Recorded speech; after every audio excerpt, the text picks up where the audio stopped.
Welcome back to the channel, guys. In today's video we're going back to the 1970s, this time with a Kawasaki MT1. Now I don't know much about these, but at a glance you might notice it looks a lot like the Suzuki MT50 we tackled in our last video. Again, you can see there's a pretty big difference between this bike and your run-of-the-mill catalog mini bike of that same period. Remarkably, Kawasaki has all the parts diagrams and part numbers for these old bikes available on its website. This video will be a quick and dirty attempt to get this bike riding again, and from there we'll determine whether it's a keeper or a parts bike. Let's start by fixing this broken spark plug terminal so we can see if it even has spark.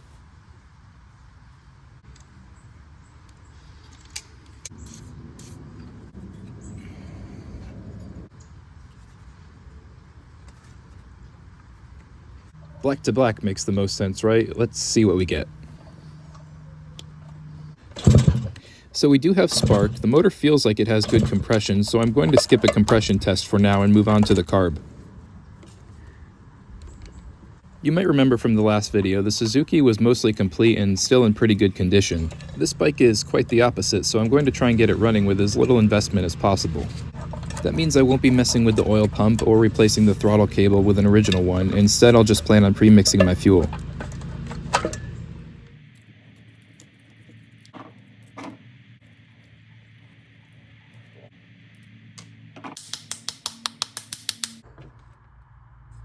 It looks like someone may have over-tightened the carb bowl and cracked it. As it is, I think it will definitely leak, so I'll have to come up with some way to try and seal it.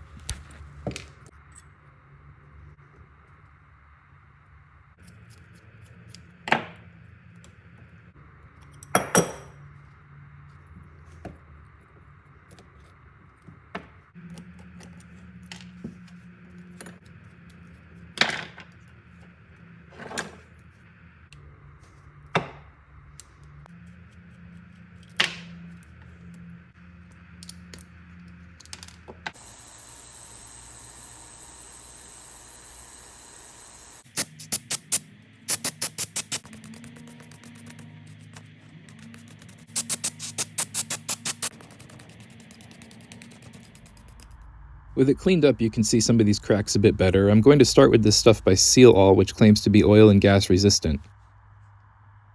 Again, I'm not going to be replacing the original throttle cable that runs to the carb and the oil pump. Instead, I'll see if I can't get the bike running with just some standard cheap cable off Amazon. The tank definitely needs some attention, so let's dive into that next.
After the seal all, I went over the carb bowl with what else but some JB Weld.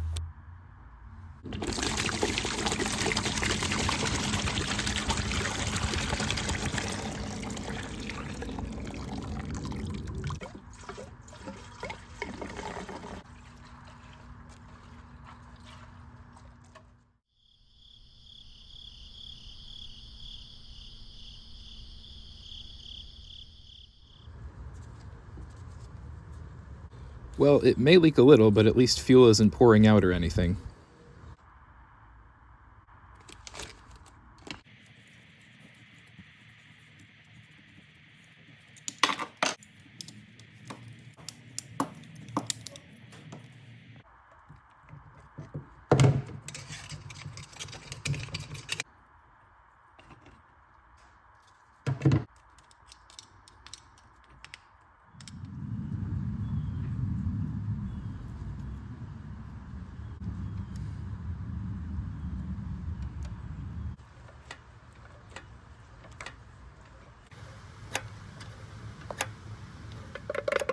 After attempting to start the bike with this new cable installed, I discovered that while we did have spark on the tester, we do not have it on the plug itself.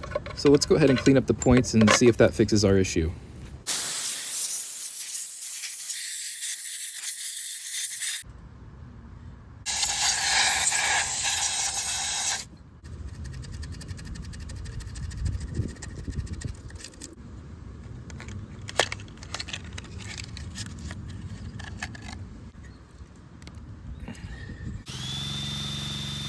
Even with this new plug installed, I got nothing, but before I pull the flywheel off, I'll simply try and clean them up some more. So cleaning them up seemed to do the trick. That should be enough to get the bike started, but first let's move on to this broken shift lever. It looks like it had broken in the past and somebody had welded it back on. I may end up having to do the same, but first let me try something less permanent just in case I have to take this cover back off.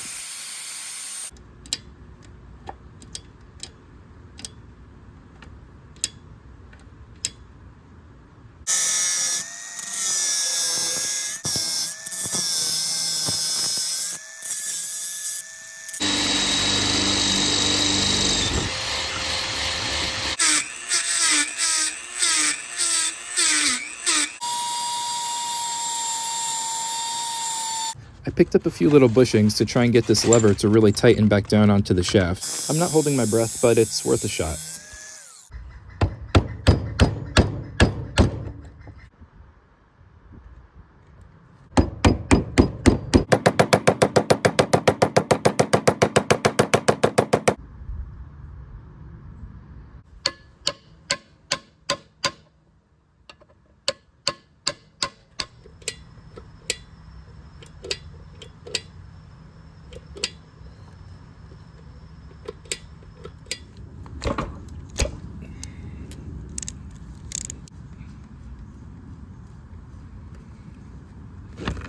Well, I was expecting bad, but not this bad. Holy smokes, glad I didn't try and run it.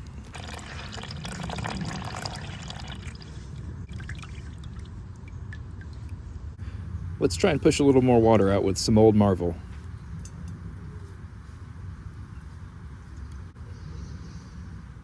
Some old 10W30 is all I have on hand. It's not correct for the gearbox, but again, just trying to keep my costs low.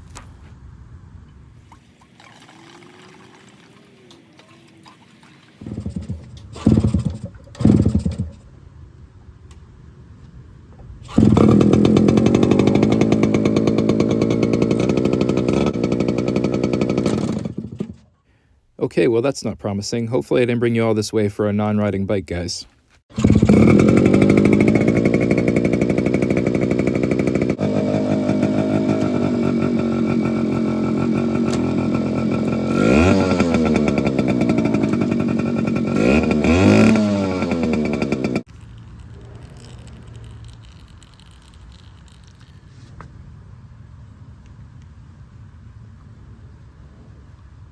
Well, even if I get this thing riding, it currently has no brakes, so I went ahead and ordered a universal brake cable, and I'll see if I can get it to work on the front or the back.